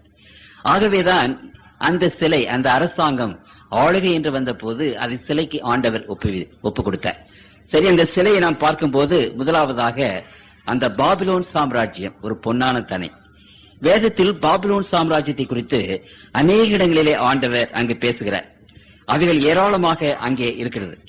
அதுல விசேஷ விதமாக நாம் பார்க்கும்போது இந்த பாபிலோன் நகரம் ஒரு பொன்னகிரி என்று அங்கு எரேமியா தீர்க்கதரிசியுடைய புத்தகம் அங்கு 51வது அதிகாரத்திலே ஆண்டவர் இந்த பாபிலோனை பற்றி அது பொன்னகிரி, பொன்னான நகரத்தினால் கட்டப்பட்டது என்று அங்கு சொல்லுகிறார். இந்த சாம்ராஜ்யம் 606வது வருஷத்திலிருந்து, கிறிஸ்துவுக்கு முன்பு 606 இருந்து 538 வரைக்கும் இந்த ராஜ்யம் அங்கே ஆண்டது. 65 வருஷங்கள். கிமு என்று வரும்போது தயவுசெய்து நாட்களை எப்படி எண்ண வேண்டும் என்றால் 606வது ஆண்டு, அப்புறம் அடுத்த ஆண்டு எத்தனை? 605, அடுத்த ஆண்டு 604. இப்படி பின்னாக நீங்கள் எண்ணிக்கொண்டு போக வேண்டும், முன்னாக எண்ணிக்கொண்டு போகக்கூடாது. ஆகவே 606 இருந்து 538 வருஷங்கள் இந்த பாபிலோன் சாம்ராஜ்யம் அரசாண்டது. இந்த நாடு செழிப்பான நாடு, பொன் வெள்ளி இவைகள் நிறைந்த ஒரு நாடு. அந்த நாட்டின் யூனிவர்சிட்டிகள் இருந்தன, பெரிய அறிவாளிகள் அந்த நாட்டிலே வாழ்ந்தார்கள். அந்த நாட்டிலே இருந்துதான் மார்க்கங்கள் புறப்பட்டன. நம்முடைய இந்து மார்க்கமானது பாபிலோனிய மார்க்கத்தினுடைய ஒரு கிளை. அப்படியானால் மாந்திரீகம், ஜோதிடம், ஆருடம், வானசாஸ்திரம், கணிதம் எல்லாமே இந்த பாபிலோன் சாம்ராஜ்யத்திலே இருந்துதான் அங்கே வந்தது. அப்படியானால் கல்விமான்கள் நிறைந்த இடம். உண்மையாக சொன்னால் இந்த உலகத்திலேயே பொன்னரசு என்று சொல்ல போவோமானால் அது இந்த பாபிலோன் சாம்ராஜ்யம் தான். சீரும் சிறப்புமாக அரசாட்சி புரிந்து வந்தது. அந்த சாம்ராஜ்யம் வலிமையான ஒரு சாம்ராஜ்யம், பராக்கிரமசாலியில் இருந்த ஒரு சாம்ராஜ்யம். யாருமே அந்த பாபிலோன் பட்டணத்தை பிடிக்க முடியாது என்ற அளவு அந்த பாபிலோன் நகரத்தை கட்டியிருந்தார்கள். ஆகவே இந்த பாபிலோன் ராஜ்யம் என்றைக்குமே அழியாது என்று அப்படிப்பட்ட ஒரு சூழ்நிலை இருந்தது. அந்த பாபிலோன் அரசன் செங்கலை சுட்டு அந்த செங்கலினாலே பிரம்மாண்டமான மாளிகளை கட்டின போது அந்த ஒவ்வொரு செங்கலிலும் என்ன எழுதியிருந்தான்? பாபிலோன் ஃபார் எவர், பாபிலோன் அரசு என்றென்றைக்கும் நிற்கும் என்று ஒவ்வொரு செங்கலிலும் அவன் எழுதியிருந்தான். அந்த செங்கலை நான் பார்த்திருக்கிறேன் கண்ணாலே. ஆகவேதான் நான் சொல்லுகிறேன், அப்படியானால் என்றென்றைக்கும் நிலை நிற்கும் என்று அவர்கள் நினைத்தார்கள். ஆனாலும் அந்த பாபிலோன் ராஜ்யம் பிடிக்க முடியாது என்று சொல்ல அந்த பட்டணத்தை ஆண்டவர் என்ன செய்தார் என்றால், மேதியோ பெர்ஷியர்கள் அந்த பட்டணத்தை என்ன செய்தார்கள் என்றால் அங்கே பிடித்தார்கள். அங்கே தானியேலின் புத்தகம் 5ஆம் அதிகாரம் 31வது வசனத்திலே வாசிக்கிறேன். தானியேல் 5:31 மேதியனாகிய தரியு தன் 62ஆம் வயதில் ராஜ்யத்தை கட்டி கொண்டார். அதை எப்படி பிடித்தார்கள் என்றால், அந்த பட்டணத்தினுடைய வாசல்களை அடைத்து விட்டால் யாருமே உள்ளே போக முடியாது. 284 அடி உயரமுள்ள மதில்கள், பிரம்மாண்டமான மதில்கள். அந்த மதில்கள் மேலே 7 ரதங்கள் போகலாம். அப்படியானால் ஒரு 90 அடி அகலமான அல்லது 100 அடி அகலமான மதில்கள், 7 சுவர்கள் அங்கே கட்டப்பட்டிருந்தன.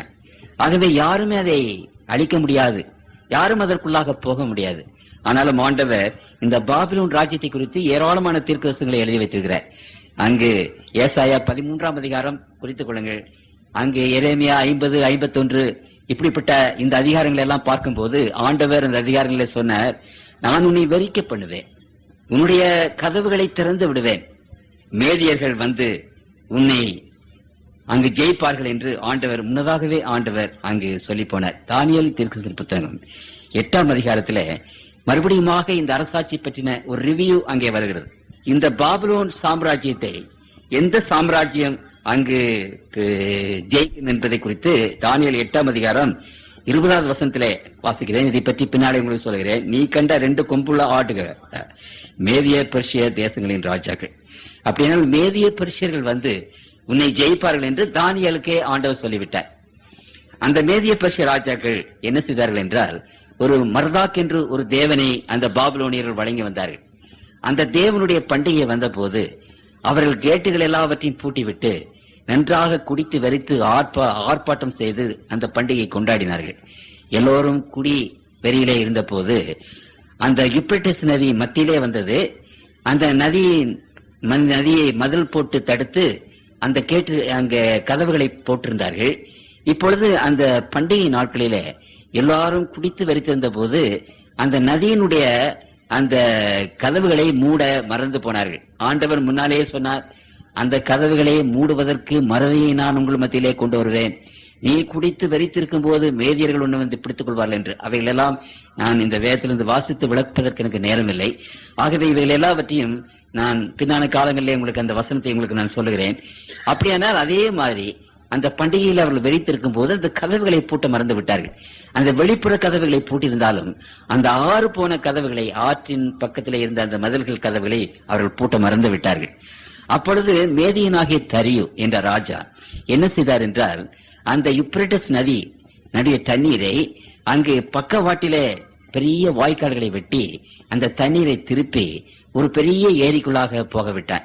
அப்பொழுது அந்த யுப்ரட்டிஸ் நதியினுடைய தண்ணீர் எல்லாம் இந்த முன்பகுதியில அந்த நகரத்திற்கு அந்த தண்ணீர் வருவதற்கு முன்னாலே அந்த தண்ணீர் எல்லாம் அந்த நதிக்கு போன உடனே அது வெட்டாந்தரை ஆயிற்று, தண்ணீர் இல்லை. ஆகவே இந்த சைனியங்கள், மேதிய பெர்ஷிய சைனியங்கள் உள்ளே நடந்து போய் கதவுகள் திறந்திருக்கிறது அல்லவா, அங்கே போய் அந்த பட்டணத்தை பிடித்தார்கள். 65 ஆண்டுகள் சீரும் சிறப்புமாக அந்த நாடு 65 ஆண்டுகளுக்கு முன்பாக முடிய பெற்றது. ஆண்டவர் சொன்னார், உனக்கு பின் கீழ்த்தரமான ஒரு ராஜ்யம் அங்கே தோன்றும். சரித்திரம் என்ன சொல்கிறது என்றால், இங்கேயே வேதத்திலே நாம் வாசிக்கிறோம், மேதிய பெர்ஷிய ராஜ்யம் அங்கே வருகிறது என்று தானியேல் 8ஆம் அதிகாரத்திலே அதை குறித்து வாசிக்கிறோம். அந்த மேதிய பெர்ஷிய ராஜ்யம் பாபிலோன் ராஜ்யத்தை போல அவ்வளவு சீரும் சிறப்புமாக இல்லை என்றாலும் அந்த மேதிய பெர்ஷியர்கள் பெரிய ஒரு ராஜ்யத்தை கட்டி ஆண்டார்கள். அந்த மேதிய பெர்ஷியருடைய நாட்டினுடைய ஒரு வழக்கு சொல் என்னவென்றால், அவர்கள் போட்டதுதான் சட்டம், என்றைக்கும் மாறாத சட்டம், மீறாத சட்டத்தை அவர்கள் வைத்து அரசாண்டார்கள். அந்த மேதிய பெர்ஷிய ராஜாக்கள் பிரம்மாண்டமான மாளிகைகளை கட்டினார்கள். அங்கு அவர்கள் அரசாண்ட வருஷம் 539 இருந்து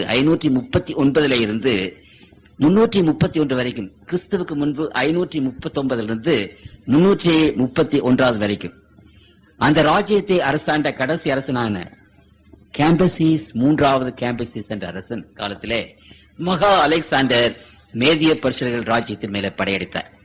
அந்த மகா அலெக்சாண்டர் ஒரு வாலிபன்.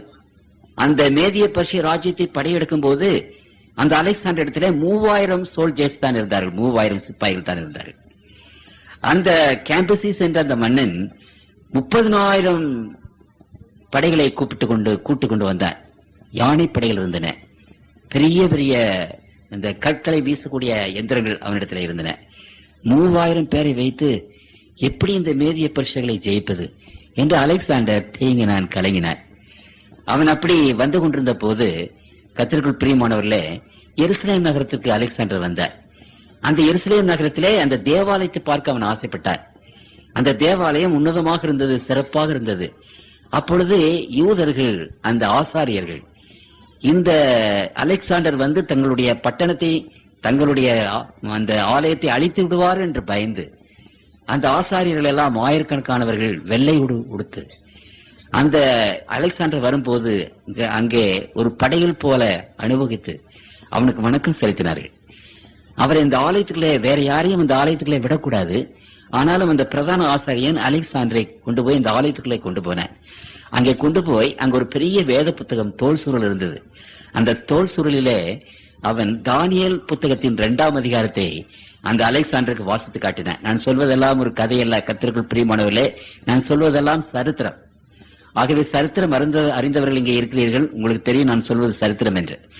அந்த புத்தகத்திலே இந்த தானியேல் 2ஆம் அதிகாரத்தை வாசிக்கும் போது அந்த பாபிலோன் சாம்ராஜ்யம், அதற்கு பிற்பாடு மேதிய பெர்ஷிய சாம்ராஜ்யம், அந்த மேதிய பெர்ஷிய சாம்ராஜ்யத்துக்கு பிற்பாடு அங்கு கிரேக்க சாம்ராஜ்யம், அதாவது 3வது சாம்ராஜ்யம், உலகமெல்லாம் ஆண்டு கொள்ளுகிற ஒரு சாம்ராஜ்யம் வரும் என்று அங்கே எழுதப்பட்டிருக்கிறது. அந்த பிரதான ஆசாரியன் சொன்னார், இந்த உலகம் எல்லாம் வரும் என்று எழுதப்பட்டிருக்கிற அந்த அரசன் நீதான். அந்த தானியேல் 2ஆம் அதிகாரம் மாத்திரமல்ல, தானியேல் 8ஆம் அதிகாரத்துல இதை குறித்து விளக்கம் அங்கே இன்னும் விசேஷமாக போடப்பட்டிருக்கிறது. ஒரு கொம்பை பற்றி போடப்பட்டிருக்கிறது. அந்த ஒரு கொம்பு அலெக்சாண்டர் என்பதை பற்றி பின்னாலே உங்களுக்கு நான் சொல்கிறேன்.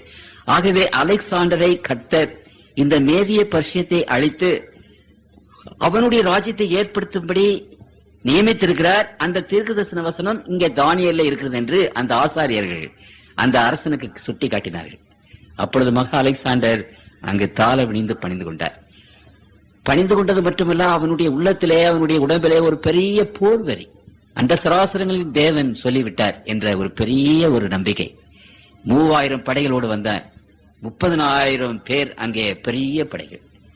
ஆனாலும் கர்த்தருக்கு பிரியமானவர்கள் இந்த போர் நடந்த போது அவர்களை முழுவதுமாக என்ன செய்தார்கள்? தோற்கடித்தார்கள். அரபெல்லா என்ற இடத்துல, நினிவேக்கு பக்கத்திலே அரபெல்லா என்ற இடம், அந்த இடத்துல 331வது ஆண்டு அலெக்சாண்டர் அந்த மகா பெரிய பெர்ஷிய சேனையை முறியடித்து தன்னுடைய கிரேக்க சாம்ராஜ்யத்தை அங்கு நிறுவினார் என்பதை குறித்து அங்கு நாம் வாசிக்கிறோம். எரேமியாவின் புத்தகம் 51ஆம் அதிகாரத்திலே அதை குறித்து நீங்கள் வாசிக்கிறீர்கள். 51ஆம் அதிகாரத்திலே இந்த ராஜ்யம், கிரேக்க ராஜ்யம், உலகையெல்லாம் ஆண்டு கொள்ளுகிற ராஜ்யம் என்று வேதத்திலே சொல்லப்பட்டிருக்கிறது. அந்த மகா அலெக்சாண்டர் 5 ஆண்டுகளுக்குள்ளாக இந்தியா வரைக்கும் படையெடுத்து வந்தார். 5000த்துக்கு அதிகமான மைல் தூரம் கொண்ட தேசங்களை அவன் பிடித்தார். அப்படியானால் ஐரோப்பா, ஆப்பிரிக்காவின் சில பகுதிகள், அந்த மத்திய கிழக்கு பகுதிகள், அப்புறம் இந்தியா வரைக்கும், ஆகவே ஒரு பெரிய சாம்ராஜ்யம். திருமறை என்ன சொல்லுகிறது? உலகையெல்லாம் ஆண்ட என்று சொல்லப்பட்டிருக்கிறது. அந்த நாட்களிலே உலகத்தின் பெரும் பகுதியை அலெக்சாண்டர் பிடித்து தன்னுடைய சாம்ராஜ்யத்தை நிலைநிறுத்தினார்.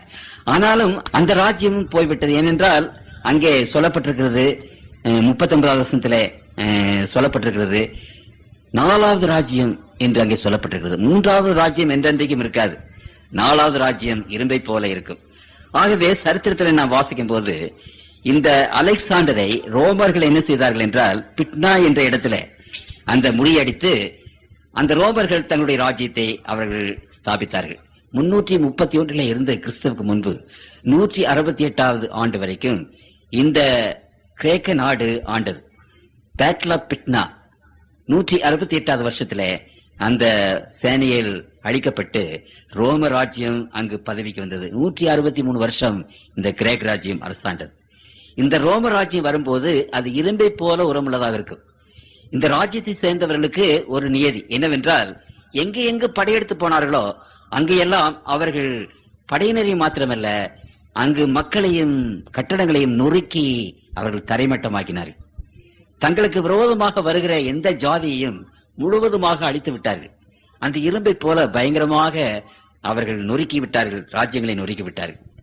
அப்படியானால் 174வது ஆண்டிலே இப்போலிட்டஸ் என்று சொல்லப்பட்ட அந்த கிரேக்க ராஜ்ய சரித்திரக்காரன் அங்கே சொல்லும் போது என்ன சொல்லுகிறார்? தானியேலே, நீ சந்தோஷப்படு, நீ சொன்னதிலே எந்த விதமான தப்பும் கிடையாது. இப்பொழுது அந்த இரும்பு ஆண்டு கொண்டிருக்கிறது என்று அந்த சரித்திர ஆசிரியர், அவன் கிறிஸ்தவன் அல்ல, அவன் அங்கே எழுதுகிறார். கிப்பன் என்று சொல்லப்பட்ட ஒரு சரித்திர ஆசிரியன், அந்த ஆசிரியன் the rise and fall of Roman empire என்ற ஒரு பெரிய புத்தகத்தை எழுதியிருக்கிறார். சரித்திர படிக்கிறவர்கள் அதை வாசிப்பீர்கள்.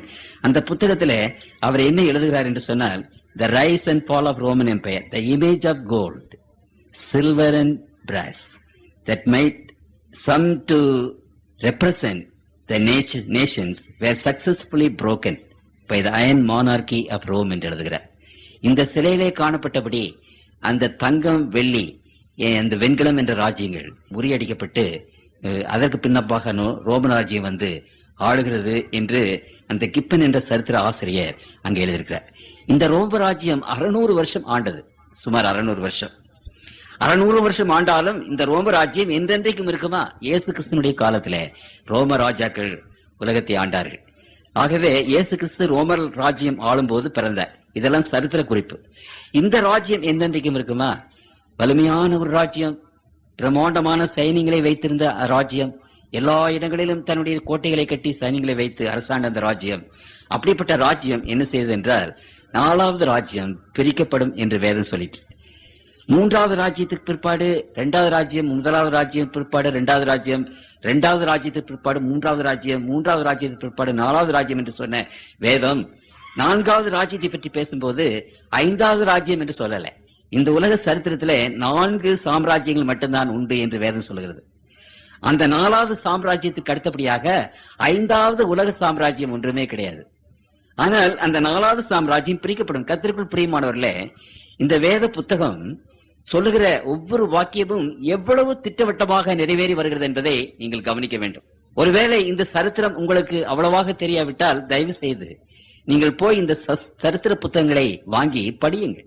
எவ்வளவு திட்டவட்டமாக நிறைவேறியிருக்கிறது. பாபிலோன் சாம்ராஜ்யத்தை பற்றி, மேதிய பெர்ஷிய சாம்ராஜ்யத்தை பற்றி, கிரேக்க சாம்ராஜ்யத்தை பற்றி, ரோம சாம்ராஜ்யத்தை பற்றி வாசியுங்கள். அந்த ரோம சாம்ராஜ்யம் 4வது சாம்ராஜ்யம். அந்த 4வது சாம்ராஜ்யத்திற்கு அப்புறம் 5வது சாம்ராஜ்யம், உலக சாம்ராஜ்யம் ஒன்று இராது என்று வேதம் சொல்கிறது. ஆனால் அந்த 4வது சாம்ராஜ்யம் பிரிக்கப்படும். இங்கே பார்க்கிறீர்கள் 4வது சாம்ராஜ்யம் இங்க கீழே அது என்ன செய்கிறது என்றால் வரும்போது அந்த பாதங்கள் பிரிந்திருக்கிறது.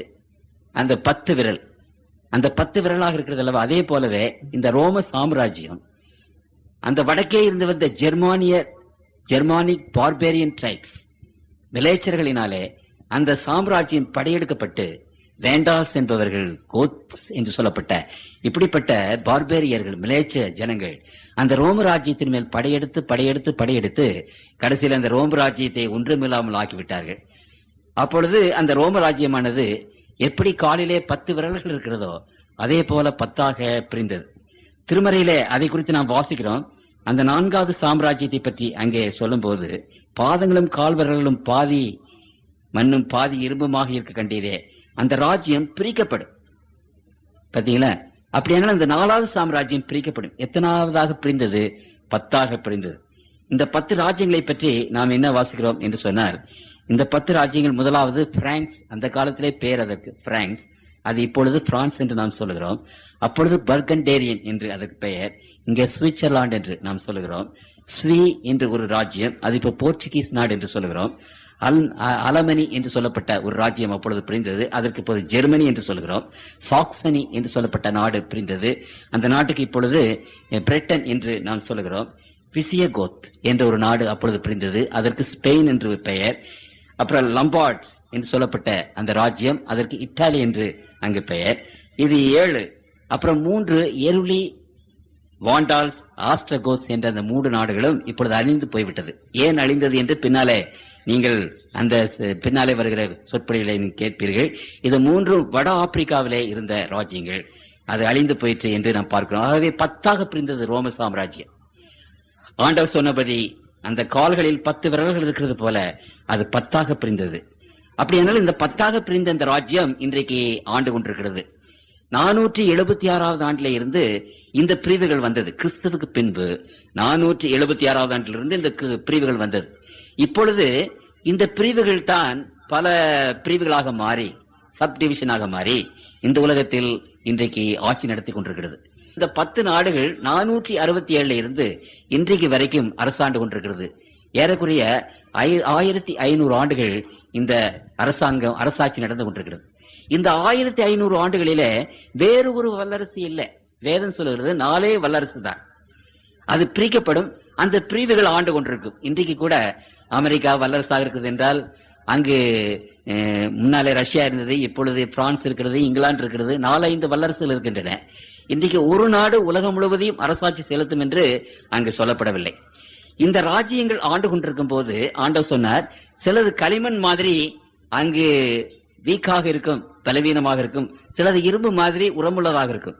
அதே போல இங்கிலாந்து உரமுள்ளதாக இருந்தது, ரஷ்யா உரமுள்ளதாக இருந்தது, ஜெர்மானி உரமுள்ளதாக இருந்தது, அநேக நாடுகள் பலவீனமாக இருந்தது. ஆனால் இங்கே ஆண்டவர் அங்கு சொல்லுகிறார், இந்த நாடுகள் ஒன்றோடொன்று ஒட்டி கொள்ளாது. இங்கே ஆண்டவர் விசேஷமாக சொல்லுகிறார், நீர் இரும்பை களிமண்ணோடு கலந்ததாக கண்டீரே, அவர்கள் மற்ற மனுஷரோடு சம்பந்தம் கலப்பார்கள். ஆகிலும் இதோ களிமண்ணோட இரும்பு கலவாதது போல அவர்கள் ஒருவரோடு ஒருவர் ஒட்டி கொள்ளாதிருப்பார். இந்த 43வது வசனத்திலே ஆண்டவர் சொல்லுகிறார், அவர்கள் ஒருவரோடு ஒருவர் ஒட்டி கொள்ள மாட்டார்கள், கலக்க பிரயாசப்படுவார்கள். எப்படி கலப்பார்கள்? ஆகவே 6 பேர் பெரியவர்கள் எழும்பி இந்த ஐரோப்பா நாடுகளை ஒன்றாக ஆக்குவதற்கு பிரயாசப்பட்டார்கள். 6 பேர். 9வது நூற்றாண்டிலே சார்லி மேக்னே என்று சொல்லப்பட்ட ஒரு ராஜா 25 வருஷ காலமாக சண்டையிட்டு இந்த ஐரோப்பாவை ஒன்றுபடுத்த வேண்டும் என்று அவர் பிரயாசப்பட்டார். ஆனால் அவராலே முடியவில்லை, தோற்று போனார் என்று சரித்திரம் சொல்லுகிறது. அதற்கு அடுத்தபடியாக 16வது நூற்றாண்டிலே சார்ல்ஸ் என்ற மன்னன், பாப்பரசர் அந்த சார்ல்ஸ் என்ற மன்னனுக்கு முடிசூட்டி இந்த ஐரோப்பா முழுவதுக்கும் உன்னை அரசனாக்கினேன் என்று சொல்லி ஹோலி ரோமன் எம்பையர், அதற்கு அவனை சக்கரவர்த்தியாக அங்கு முடிசூட்டினார். அவன் இந்த ஐரோப்பா முழுவதையும் ஜெயிப்பதற்கு அநேக ஆண்டுகள் பிரயாசப்பட்டும் தோற்று போனார். அடுத்தபடியாக 18வது நூற்றாண்டிலே பிரான்ஸ் நாட்டை சேர்ந்த லூயி 14வது லூயி என்ற மன்னன் பெரிய செல்வந்தன், பணக்காரன், பெரிய படைகளை வைத்திருந்தான். எப்படியாவது ஐரோப்பா முழுவதையும் ஒன்றாக்க வேண்டும் என்று சொல்லி அவன் பிரயாசப்பட்டு அவன் தோற்று போனான். அவர்கள் ஒருவரோடொருவர் ஒட்டி கொள்ள மாட்டார்கள் என்று வேதம் சொன்னது. இப்படி பெரிய பெரிய வீரர்கள் எல்லாம் எழும்பி ஐரோப்பாவை அங்கு அநேகமாக ஒன்றாக்கிவிட வேண்டும் என்று பிரயாசப்பட்டார்கள். ஆனால் முடியவில்லை. நான்காவதாக அங்கு 19ஆவது நூற்றாண்டில் நெப்போலியன் போனபார்ட், உங்களுக்கு எல்லாருக்கும் தெரியும், ஒரு பெரிய போர் வீரன், பிரம்மாண்டமான அறிவு படைத்த அவர். இந்த ஜெனரல்களிலே எனக்கு இந்த நெப்போலியன் போனபார்ட்டை ரொம்ப பிடிக்கும். கர்த்தருக்குள் பிரியமானவர்களே, அவர் அநேகமாக இந்த ஐரோப்பா முழுவதையும் தன்னுடைய கரத்திலே கொண்டு வந்து விட்டார். ஆனால் ரஷ்யாவின் மேலே அவர் மதியீனமாக குளிர்காலத்திலே படையெடுத்து 1812ஆவது ஆண்டு ரஷ்யாவிலே தோல்வி அடைந்தார். அவருடைய எண்ணம் தோற்று போனது. கடைசியில் ஒரு சிறு எல்பா என்ற தீவிலே அவரை நாடு கடத்தி அங்கு அனாதியாக அவர் மடிந்து போனார் என்று சரித்திரம் சொல்கிறது. தோற்று போனார். கர்த்தருக்குள் பிரியமானவர்களே, ஐந்தாவதாக கெய்சர் வில்ஹம், உங்களுக்கு தெரியும், முதலாவது மகா யுத்தம். அந்த மகா யுத்தத்திலே கெய்சர் வில்ஹம் என்பவர் எழும்பி இந்த ஐரோப்பா நாடு முழுவதையும் ஒன்றாக்க வேண்டும் என்று 1914 18 வரைக்கும் 4 ஆண்டுகள் பிரயாசப்பட்டார். அவரும் அழிந்து போனார். அப்புறம் நம்முடைய காலத்திலே இருந்த ஹிட்லர் 1945 இருந்து 2வது உலக யுத்தம், எப்படியாவது ஐரோப்பாவை ஒன்றுபடுத்தி விட வேண்டும். அவருடைய படைகள், அவருடைய போர் ஏரோப்ளேன் ஐரோப்பா நாடு முழுவதுமாக வந்தது. இங்கிலாந்து நாட்டை தவிர அநேகமாக மற்ற எல்லா நாடுகளையும் அவர் பிடித்து விட்டார். ஆனாலும் வேதம் சொன்னது, அந்த ஐரோப்பா நாட்டை ஒன்றாக்க ஒருவராலும் முடியாது. எந்த சக்தினாலும் மறுபடியும் அந்த நாடு ஒன்றாக ஆகாது. அவர்கள் ஒருவரோடு ஒருவர் ஒட்டி கொள்ள மாட்டார்கள். விக்டோரியா மகாராணியினுடைய காலத்துல அவருடைய பிள்ளைகள், சொந்தக்காரர் தான் அந்த ஐரோப்பா நாடு முழுவதுக்கும் அரசர்களாக இருந்தார்கள், பல விதத்தில உறவினர்கள். ஆகவே விக்டோரியா மகாராணி ஒரு பெரிய திட்டத்தை கொண்டு வந்து அங்கு எல்லாம் சம்பந்தம் கலந்து, எல்லா மாமன் மைத்தனர் என்ற சம்பந்தத்தை கலந்து, அப்படியாவது குடும்ப சம்பந்தமாக அந்த ஐரோப்பாவை ஒற்றுமையாக்க வேண்டும் என்று பிரயாசப்பட்டார். அந்த குடும்ப சம்பந்தம், கல்யாண சம்பந்தம், இப்படிப்பட்ட சம்பந்தம் அங்கு வேலை செய்யவில்லை. அங்கு ஒற்றுமையாக முடியாமல் போய்விட்டது. இந்த முதலாவது மகா யுத்த பிற்பாடு லீக் ஆஃப் நேஷன்ஸ் என்ற ஒரு பெரிய ஒரு சமாதான அங்கு எழும்பிற்று. அவர்கள் ஐரோப்பா நாடு முழுவதையும் ஒன்றாக்க வேண்டும் என்று பிரயாசப்பட்டார்கள். அவர்களாலே கூடாமல் போயிற்று. 2வது மகா யுத்தத்துக்கு பிற்பாடு இன்றைக்கும் இருக்கிறபடி அங்கு யுனைடெட் நேஷன்ஸ், இந்த அசோசியேஷன் இன்றைக்கு உலகம் முழுவதையும் ஒன்றாக்க வேண்டும் என்று பிரயாசப்பட்டுக் கொண்டிருக்கிறது. அது ஒன்றாக்க முடியல. திருமறை சொல்லுகிறது, அவர்கள் ஒருவரோடு ஒருவர் ஒட்டி கொள்ள மாட்டார்கள். இந்த உலகத்தின் எந்த வல்லமைகளாக இருந்தாலும் சரி, எப்படிப்பட்ட போர் வீரர்களாக வந்தாலும் சரி, அறிஞர்களாக வந்தாலும் சரி, தத்துவ ஞானிகளாக வந்தாலும் சரி, இந்த ஐரோப்பா நாட்டை, உலகத்தின் மக்களை ஒன்றுபடுத்த முடியாது என்று வேதம் சொல்கிறது. இன்றைக்கு வரைக்கும் அது ஒன்றுபடாமலே இருக்கிறது. இனிமேலும் அது அப்படித்தான்.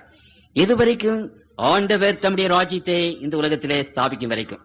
கர்த்தருக்குள் பிரியமானவர்களே, ஆகவே இந்த கடைசி நாட்களிலே நடக்க போகிற ஒரே ஒன்று, 4வது சாம்ராஜ்யம் முடிந்து இப்பொழுது அது பிரிந்து அந்த ராஜாக்கள் ஆள்கிற காலத்திலே பரலோகத்தின் தேவன் தன்னுடைய ராஜ்யத்தை இந்த உலகத்திலே ஸ்தாபிப்பார் என்பது வேதம் வெகு விளக்கமாக தம்முடைய பிள்ளைகள் மத்தியிலே சொல்லுகிறது. இத்தனை சரித்திர குறிப்புகளை உங்கள் மத்தியிலே வைத்தேன். கர்த்தருக்குள் பிரியமானவர்களே, வேத வசனங்கள் எவ்வளவு திட்டவட்டமாக நிறைவேறுகிறது என்பதை நீங்கள் விசேஷ விதமாக கவனிக்க வேண்டும். அப்படியானால் 2ஆம் அதிகாரம் 45வது வசனத்தை நான் வாசிக்கிறேன். இனிமேல் சம்பவிக்க போகிறதை மகாதேவன் ராஜாவுக்கு தெரிவித்திருக்கிறார். சொப்பனமானது நிச்சயம், அதன் அர்த்தம் சத்தியம் என்றார். ஆகவே இந்த சிலையை பார்க்கிறீர்களே, இந்த ஒரு சிலை, ஒரு சிறிய சிலையின் மூலமாக இந்த உலகத்தில் என்ன நடக்கப் போகிறது என்பதை குறித்து ஆண்டவர் எவ்வளவு தெளிவாக திட்டவட்டமாக தம்முடைய பிள்ளைகளுக்கு சொல்லியிருக்கிறார்.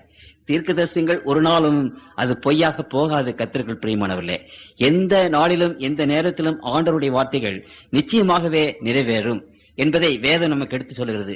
இத்தனை வருஷங்கள், இத்தனை 1606 இருந்து இன்றைக்கு 1945வது ஆண்டு, ஏறக்குறைய 2500 ஆண்டுகள் சரித்திரத்தை 5 வசனத்திலே ஆண்டவர் சொல்லிவிட்டார்.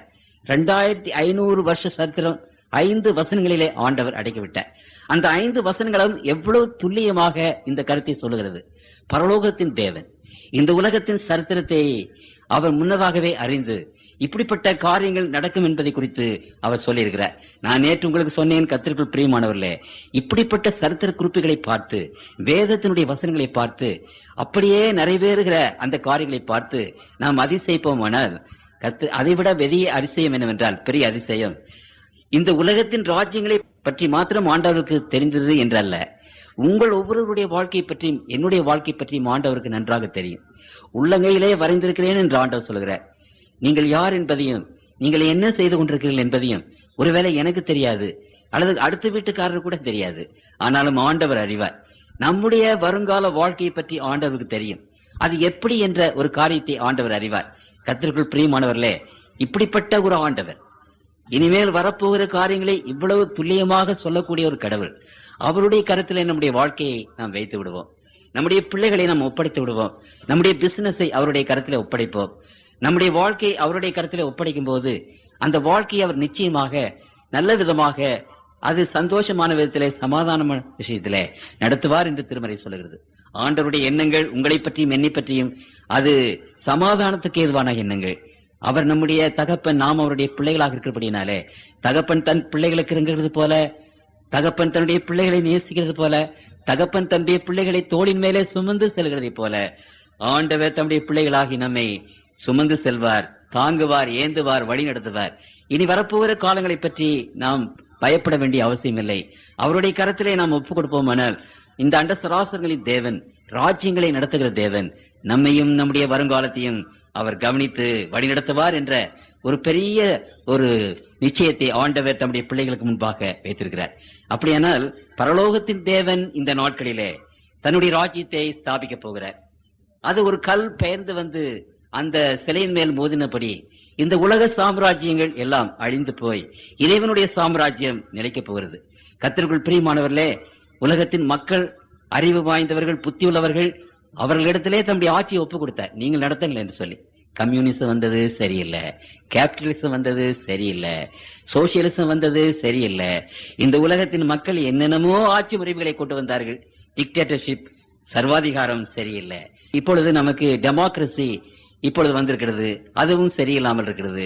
இந்த உலகத்தின் மக்கள் எப்படிப்பட்ட ஆட்சி முறைமைகளை கொண்டு வந்தாலும் அந்த ஆட்சி முறைமைகளினாலே தேவனுடைய பிள்ளைகள், உலகத்தின் பிள்ளைகளை சமாதானமாக ஆள முடியல, சந்தோஷத்தை கொடுக்க முடியல. எங்க பார்த்தாலும் சமாதான குறைவு, எங்க பார்த்தாலும் அழிவு, எங்க பார்த்தாலும் பொறாமை, எங்க பார்த்தாலும் சண்டை, எங்க பார்த்தாலும் பெரிய இன்னல்களும் கஷ்டங்களும் வந்து கொண்டிருக்கிறது. எவ்வளவு நாளைக்கு தான் ஆண்டவர் இவைகளை பொறுத்து கொண்டிருப்பார்? நம்ம கையிலே அதிகாரத்தை கொடுத்து பார்த்தார். ஆனால் மனிதனை வெறுத்து மனிதர்களை கொன்று குவிக்கிறவர்களாக இருக்கிறார்கள். மற்றவர்களை பற்றி கவலைப்படுகிற மனிதர்களாக இல்ல, ஜனங்களுடைய நன்மைகளை தேடுவார் இல்ல.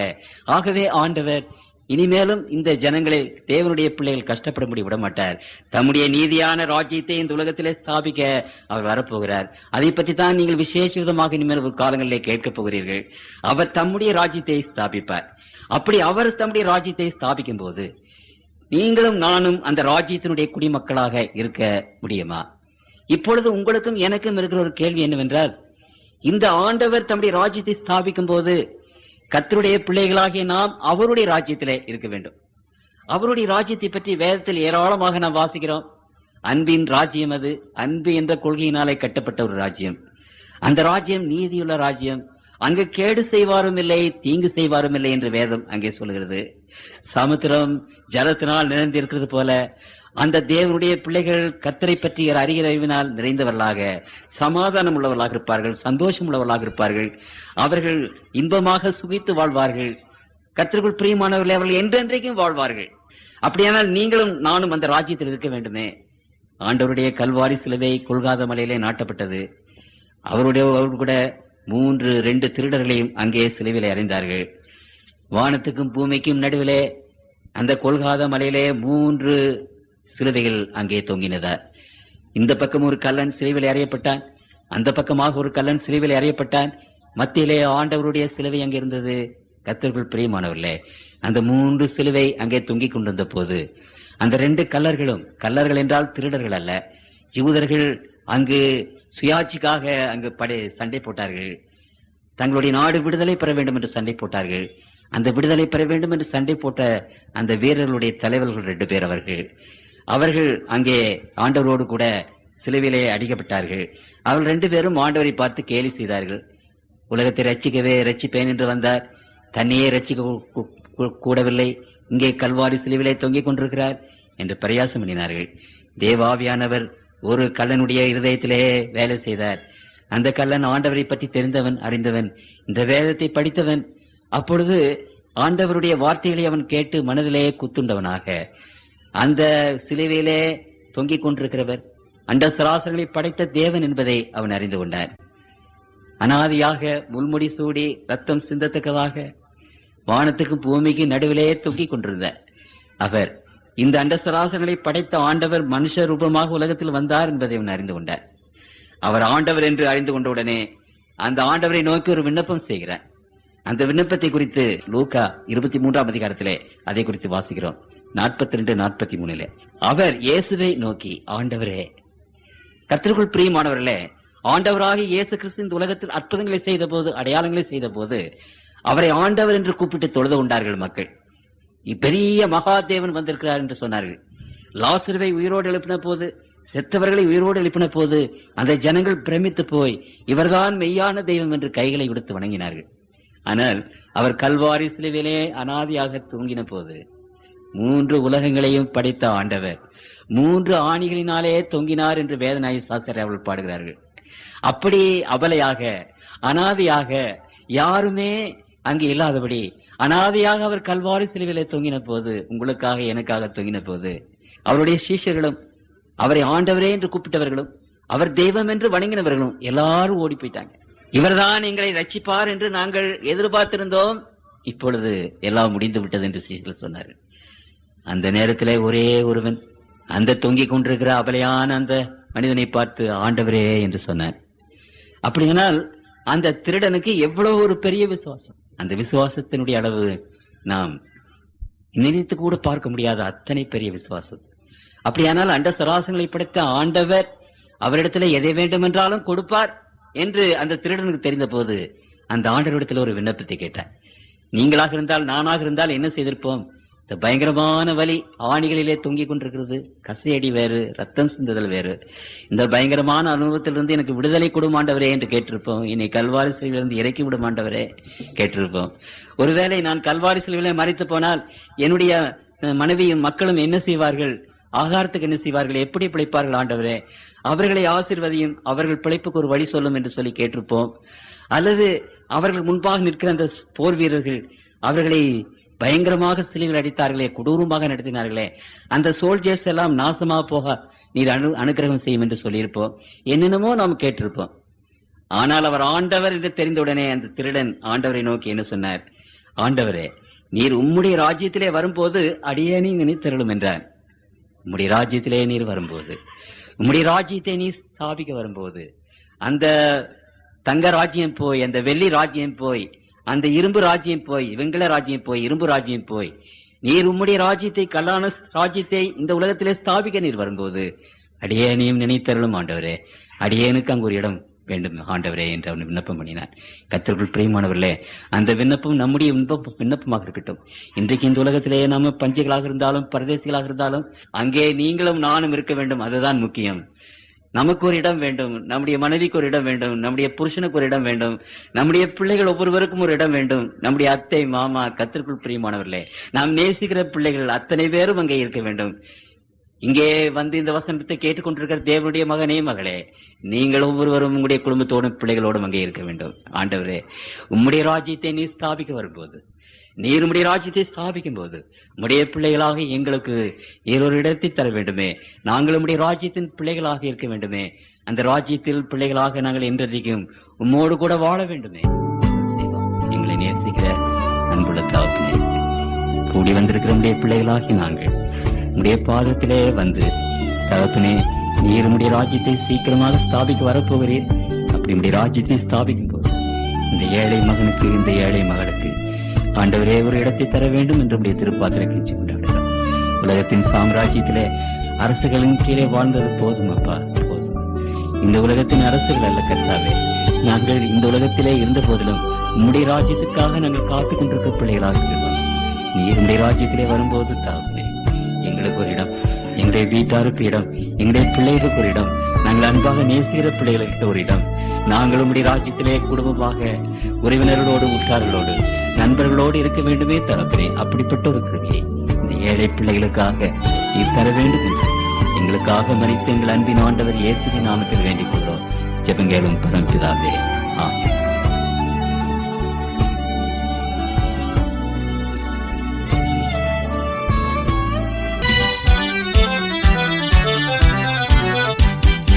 இன்னமும் தாமதமே இன்ப சத்தம் கேளாயோ, இன்னலின்றி காத்திட இன்றுனை அழைக்கிறாரே. ஜீவனின் அதிபதி இயேசுவண்டை நித்திய ஜீவன் உண்டே, நீங்கிடா அவர் அன்பையே நாடி நீ வந்திடாயோ.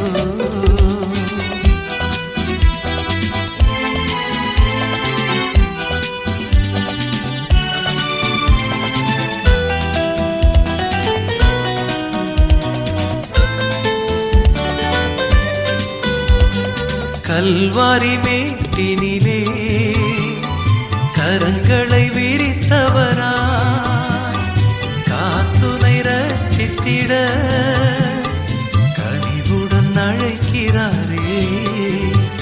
ஜீவனின் அதிபதி இயேசுவண்டை நித்திய ஜீவன் உண்டே, நீங்கிடா அவர் அன்பையே நாடி நீ வந்திடாயோ.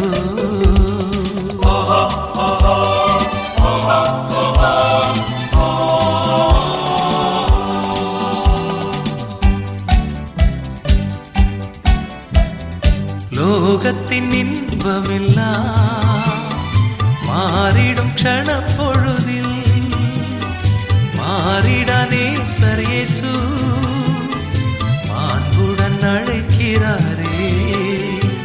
ஜீவனின் அதிபதி இயேசுவண்டை நித்திய ஜீவன் உண்டே, நீங்கிடா அவர் அன்பையே நாடி நீ வந்திடாயோ.